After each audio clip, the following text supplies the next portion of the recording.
Não é de hoje que as meias elásticas são prescritas para tratamento de doenças circulatórias. Para muitas situações circulatórias, elas são o melhor tratamento ou muitas vezes o único tratamento possível. Mas apesar de toda essa fama dentro da especialidade da cirurgia vascular e da angiologia, a prescrição das meias, por vezes, é um assunto meio obscuro entre pacientes. E eu acredito que vai ser muito importante essa conversa de hoje sobre meias elásticas. Então, se segura aí que o vídeo hoje está bem compressivo.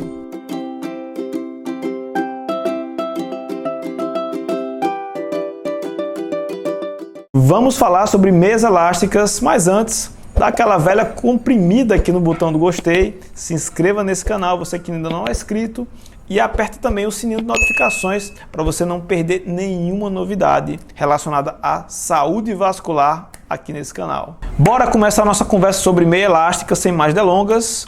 Para muita gente, a meia elástica é uma verdadeira vilã. As pessoas ficam dizendo que quando vestem a meia elástica, sentem muito calor, muita quentura nas pernas, elas apertam muito, incomodam, coçam. Muitas pessoas referem também que elas não são esteticamente legais para usar. Isso gera muito incômodo por muitas pessoas. Mas outras pessoas, pacientes, gostam muito do uso da meia elástica pelas propriedades terapêuticas que ela tem. A capacidade de diminuir os sintomas relacionados à doença venosa, alívio de edemas, alívio de peso, cansaço, dores nos membros inferiores decorrentes de alterações circulatórias. Mas o que você precisa saber é que, de fato, as meias, elas têm uma capacidade gigantesca de beneficiar a circulação das pessoas de diversas formas. Mas antes de falar sobre elas, sobre as indicações, eu quero falar para você sobre aquilo que compreende a meia. Quer dizer, as meias elásticas, elas fazem parte de um assunto dentro da cirurgia vascular que se chama terapia compressiva. A terapia compressiva, basicamente, é uma ciência que estuda como nós podemos exercer um efeito compressivo externo, em extremidades principalmente, para que isso interfira no meio interno. Quer dizer, eu uso uma meia.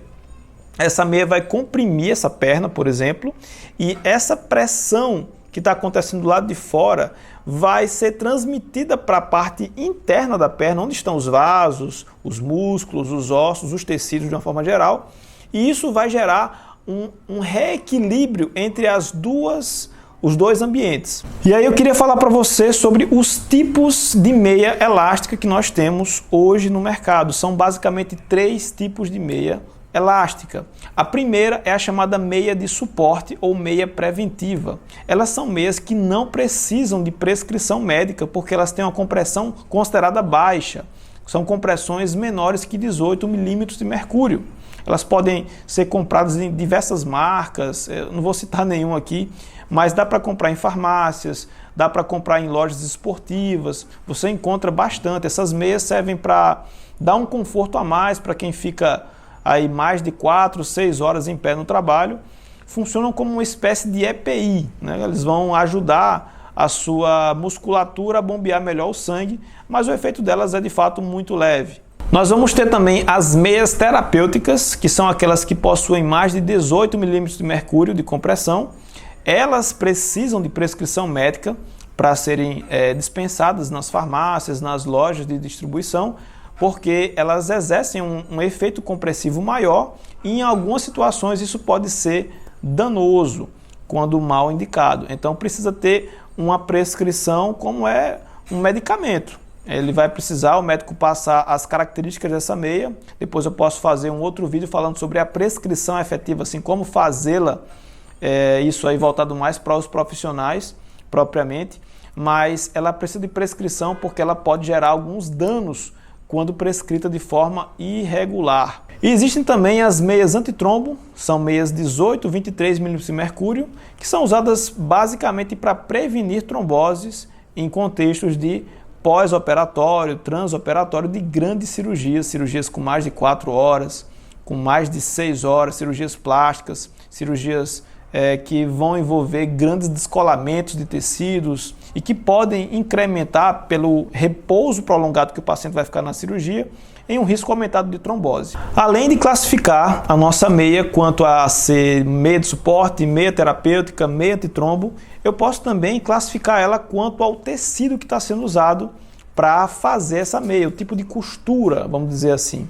Esse tecido, essa linhazinha que é usada para tecer a meia, ela pode ser feita de duas formas.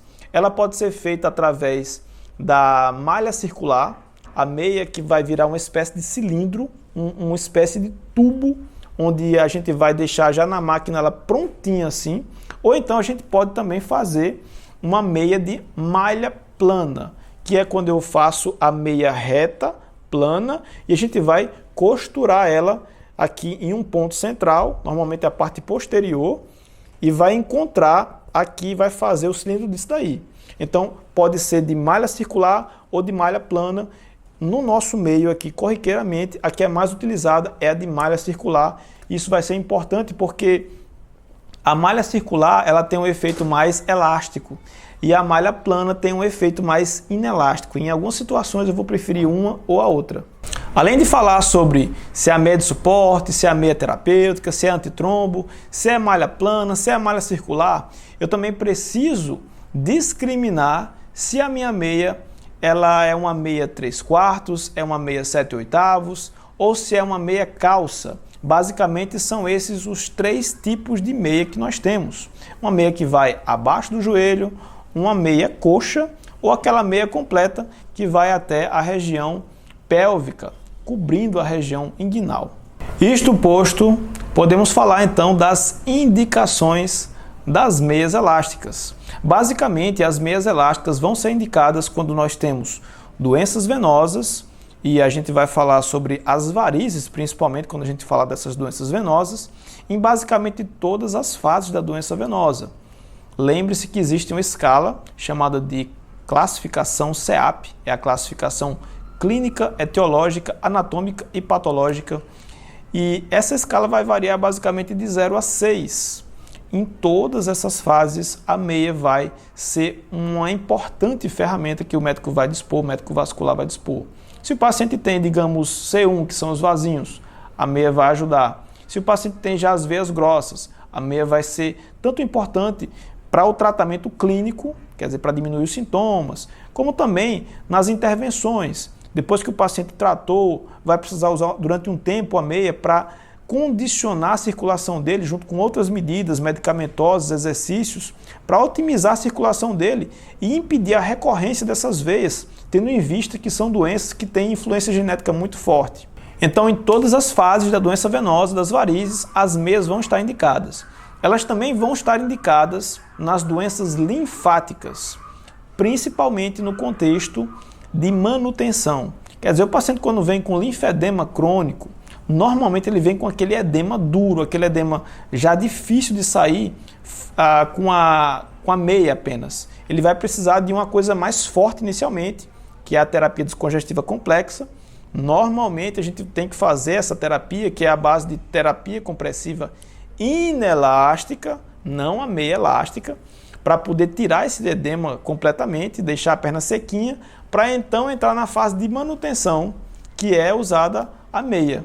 E existe também a contribuição das meias elásticas na prevenção e também no tratamento da trombose. Na prevenção, por exemplo, com as meias antitrombo, e no tratamento, quando o paciente já teve a trombose, está fazendo a parte medicamentosa, os anticoagulantes, e aí a gente quer prevenir a chamada síndrome pós-trombótica, que é uma das complicações da trombose, né? Uma delas é a embolia pulmonar, quando o trombo solta, e a síndrome pós-trombótica é quando aquele trombo gera um dano circulatório, seja um refluxo em alguma veia, ou seja uma obstrução em alguma veia, ou a combinação dos dois.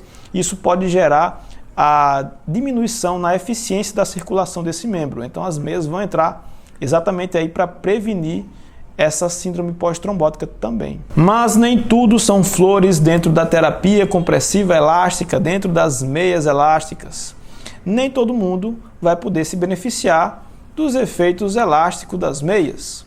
Algumas pessoas, por exemplo, que têm doenças arteriais, aquelas doenças em que você tem aterosclerose, você tem obstrução de artérias, elas não estão conseguindo levar sangue efetivamente até a ponta do dedo do pé, por exemplo. Tem uma obstrução no joelho, tem uma obstrução na coxa, e aí não está descendo sangue suficiente lá na perna, no pé. Se você usa uma meia elástica, se for uma circulação que está muito diminuída, a meia pode terminar de fechar o que já estava passando só um pouquinho. Estava aberto só aquele filetezinho para passar um pouco de sangue, e aí quando você coloca uma meia compressiva, aquele espaço pequeno por onde o sangue passava termina sendo fechado ainda mais, e isso pode gerar sintomas de isquemia, pela diminuição do sangue que chega mesmo. Então, objetivamente, pacientes que têm aterosclerose grave, e aí por definição vai ser aqueles que têm um índice tornozelo-braço menor que 0,5, não devem usar as meias elásticas. Pacientes que estão com infecção ativa no membro também não devem utilizar pelo risco do confinamento da infecção gerar algum tipo de piora, a infecção se espalhar por conta do uso da meia, que está abafando ela demais, está impedindo as trocas de forma mais efetiva. Existem duas condições também sensitivas que vão ser contraindicações ao uso da meia. Existe a fibromialgia sem controle. Então, quando o paciente tem fibromialgia, aquela doença que o paciente tem dor em vários gatilhos ao longo do corpo, nas pernas, no tronco, no pescoço, nos braços, nas pernas, o uso da meia pode piorar os sintomas de fibromialgia do paciente de dor. Então, nessa situação, seria melhor compensar primeiro a fibromialgia para então partir para o uso da terapia elástica, das meias elásticas. Existem também situações em que o paciente tem neuropatia periférica, que é um contexto em que o paciente ele não sente bem as extremidades. Ele pode ser, por exemplo, um paciente diabético que tem essa neuropatia, ele não sente, por exemplo, a meia apertando ele demais num determinado ponto, e por não ter esse instinto de proteção, que a dor, que a sensibilidade permite a gente ter, ele pode desenvolver algum tipo de lesão por pressão excessiva em algum ponto. E aí, nessa situação, o médico vai precisar ponderar bastante o uso da meia. Normalmente, quando a gente tem que usar, a gente opta por meias de compressão um pouco menor. Existem também contraindicações aos materiais usados na confecção das meias, na malha da própria meia, que pode causar algum tipo de alergia, coceiras. E aí, nessa situação, o uso deve ser descontinuado ou substituído por outro material que o paciente não tem alergia. Existem meias sintéticas e meias feitas de fibras naturais, como o algodão, e aí o médico vai precisar ver a indicação de cada paciente. Uma última contraindicação importante ao uso das meias seriam aqueles edemas que possuem causa central. O edema das varizes é um edema que nós consideramos um edema de causa periférica. Quer dizer, é alguma veia quebrada, alguma veia insuficiente, alguma veia obstruída, no caso da síndrome pós-trombótica, por exemplo, que está impedindo o fluxo adequado de sangue naquela extremidade. Então, o defeito está na extremidade, é um defeito periférico.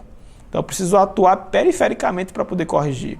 Mas quando eu tenho, por exemplo, um coração crescido com insuficiência cardíaca congestiva, e isso gera um edema nos membros inferiores. Se eu uso a meia, coloco essa meia compressiva na minha perna, e essa meia ela vai lançar aquele líquido que está preso dentro da minha perna de volta para a circulação, eu vou colocar de volta na circulação, que vai levar para o coração novamente aquele líquido, e é um coração já cansado, é um coração já insuficiente. Então ele vai ter mais sangue para bombear, e isso pode gerar algum tipo de sintoma congestivo no pulmão, por exemplo. Se eu tenho, por exemplo, um edema renal, a mesma coisa, um edema hepático, um edema mixedematoso, que seria o edema do hipotireoidismo. Então, se a causa é central, não está na perna, está no coração, está no rim, está no fígado, está na tireoide, está em outro setor que não é a perna propriamente, então o uso da meia deve ser bastante ponderado, porque isso pode piorar a doença de base. E agora vamos fazer as medidas na sua perna que vão ser importantes na hora de escolher o tamanho de meia. Lembrar que cada fabricante vai ter a sua divisão de tamanhos. Vão ter fabricantes que vão chamar de P, fabricantes que vão chamar de tamanho 1, 2, 3, PMG. Então, esse fabricante, por exemplo, ele dividiu aqui em 7 tamanhos, de 1 a 7. Então, a gente vai precisar enquadrar, por exemplo, usando esse fabricante como exemplo, a sua perna em algum deles. A sua perna poderia ser, por exemplo, a perna da meia de número 2, número 3, 4, 7. Isso vai depender da medição que a gente vai fazer. Vamos medir aqui essa perna para saber qual é o melhor tamanho de meia para ela. A gente vai começar pelo ponto mais baixo dessa perna, que seria a região do pé propriamente dito. A gente vai chamar essa região de ponto A, seguido então pelo ponto B, que seria a região do tornozelo. Vão ter esses dois ossinhos aqui, o malelo lateral e medial, que são bem característicos dessa articulação do tornozelo. Esse vai ser o ponto B. Imediatamente acima nós vamos ter o ponto B1, que é quando o tendão do músculo gastrocnêmio aqui da panturrilha, ele vai se aprofundar ao longo da região da perna aqui atrás. Quando a gente vai sentindo ele se aprofundando aqui atrás, a gente não sente mais ele, a gente sente, depois a gente deixa de sentir porque ele entrou. A gente vai chamar esse ponto aí de ponto B1. É muito importante, principalmente para terapia inelástica, quando você vai fazer bota de una, terapia multicamadas, isso vai ser muito importante. No caso da meia, a gente não vai usar tanto, mas eu estou falando para você aqui. Então a gente viu ponto A, ponto B, ponto B1, vai vir agora o ponto C, que é o ponto em que há o maior calibre aqui na panturrilha. Então não é aqui, vai ser nessa região onde o calibre é máximo. Seguido então pelo ponto D. O ponto D vai ser exatamente essa região aqui da tuberosidade da tíbia, onde a gente tem esse ossinho aqui abaixo do joelho. Depois da tuberosidade da tíbia, que é o ponto D, a gente vai para o ponto E, que é o joelho. Essa região aqui articular.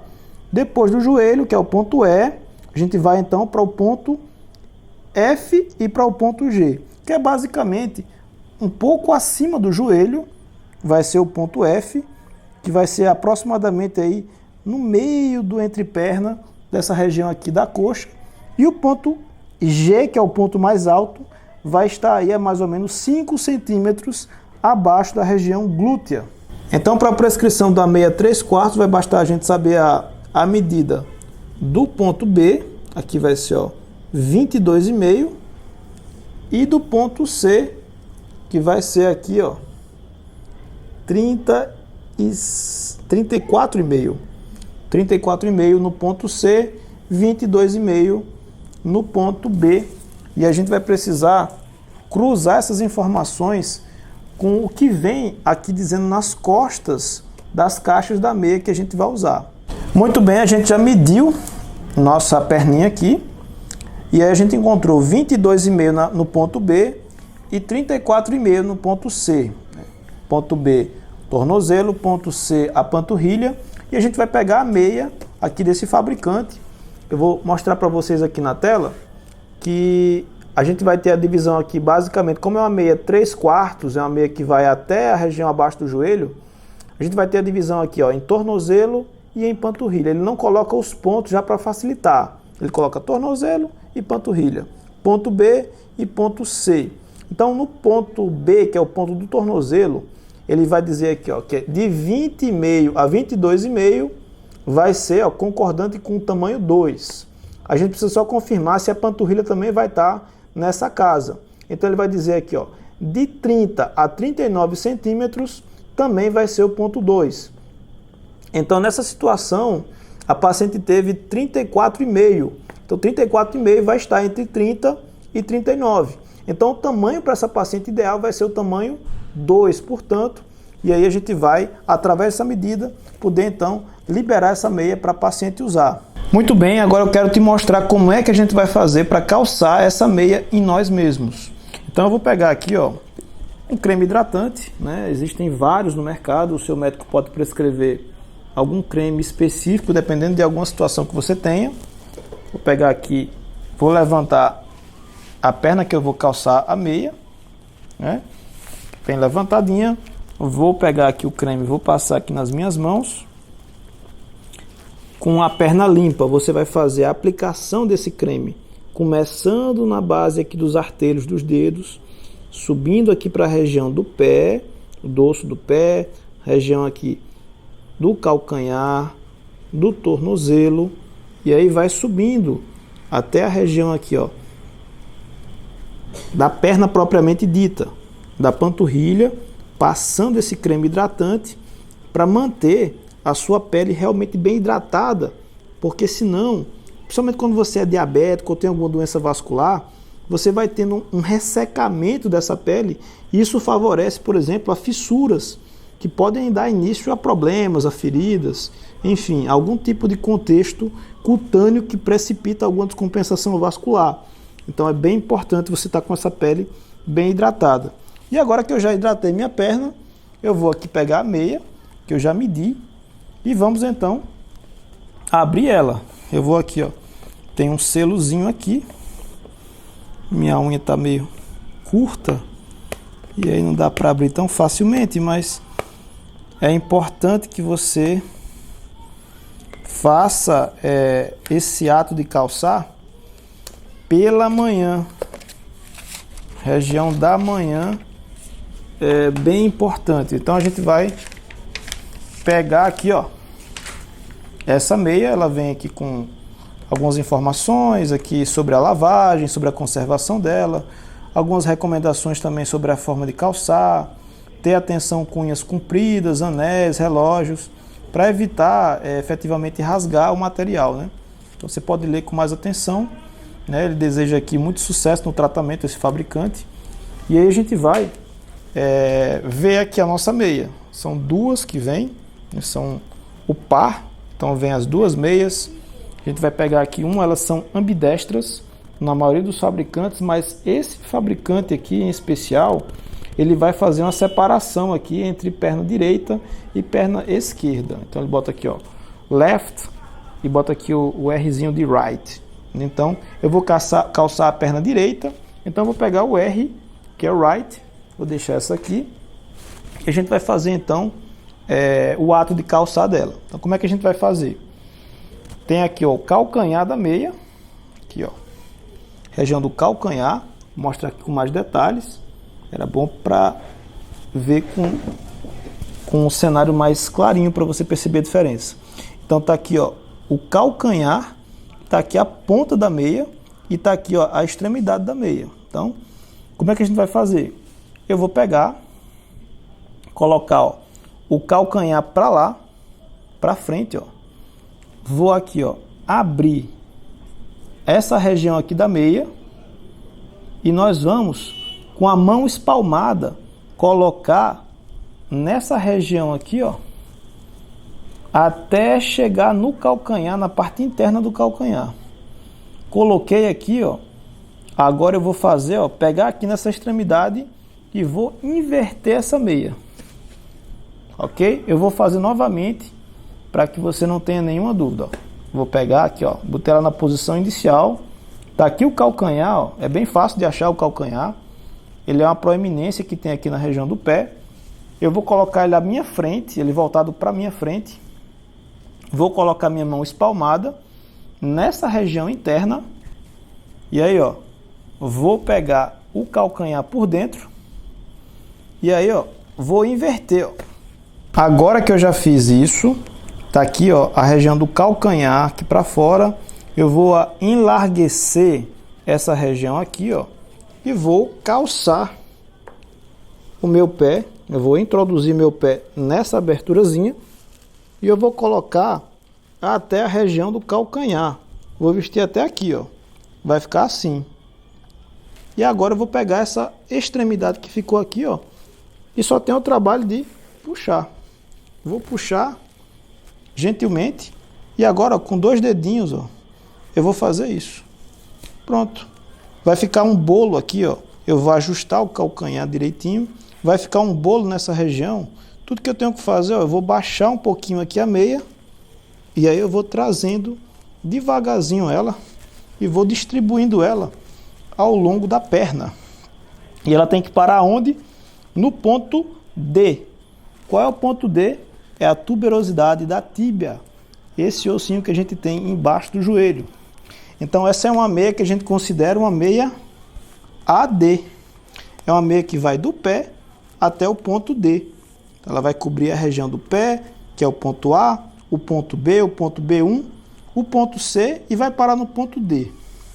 Não é para colocar essa meia lá para cima, nem é para deixar essa meia dobradinha assim, porque isso aqui vai aumentar a pressão nesse ponto e isso não é uma coisa desejável. Lembrar que a meia, ela tem uma pressão maior quanto mais embaixo ela está e uma pressão menor quanto mais em cima ela está. A pressão dela aqui é máxima. Quer dizer, a pressão está maior aqui e está menor aqui. Então, isso vai fazer um efeito de deslocar o líquido que está preso aqui na região mais baixa para a região mais alta, porque o fluido ele vai fisicamente, né, sair da região de maior pressão para a região de menor pressão. Então, por isso que eu não posso, por exemplo, garrotear aqui. Esse efeito garrote vai aumentar a pressão aqui e a gente vai perder o gradiente. Porque aqui o gradiente, que era para ser o menor possível, vai estar bem parecido ou até maior do que o gradiente aqui embaixo, do que a pressão aqui embaixo. Então, pode ser que o líquido não consiga chegar nessa região aqui. Então, eu preciso manter essa meia assim. Se não deu certo, é porque não foi medida corretamente e a gente vai precisar ajustar direitinho. Então, basicamente, eram essas as informações básicas que eu tinha para falar nesse vídeo sobre meias elásticas. É claro que a gente não consegue esgotar todo o assunto de meia elástica nesse vídeo, há muito mais coisa para ser dito. Características próprias do material, como o índice de stiffness, como também a pressão de repouso, pressão de trabalho, que são aspectos mais voltados para a terapia compressiva propriamente, mas que também são usados na compreensão da forma de atuação da meia. Mas eu vou deixar isso para falar em outro vídeo para ele não ficar tão longo, porque já foi muita informação para você. Se esse vídeo foi relevante para você, se ele te ajudou a tirar alguma dúvida relativa a esse assunto tão precioso, tão frequente, essas dúvidas tão frequentes na prática diária da cirurgia vascular, da angiologia, das doenças circulatórias, deixa seu joinha. Também, se você está com alguma dúvida, se ficou alguma dúvida mesmo com as explicações, deixa seu comentário. Eu costumo ler todos os comentários e responder todos. Vai ser um prazer poder falar com você e tirar a sua dúvida. Aproveita e também me segue no Instagram, Dr. Clark Vieira, @Dr. Clark Vieira. Dá o seguir lá, porque também tem muito conteúdo exclusivo que não tem aqui no YouTube e que eu posto lá na minha rede social do Instagram e também no TikTok. Estamos começando lá também. Por hora, é isso que eu tinha para falar. Obrigado pela sua audiência aí. Tamo junto. Grande abraço. Valeu.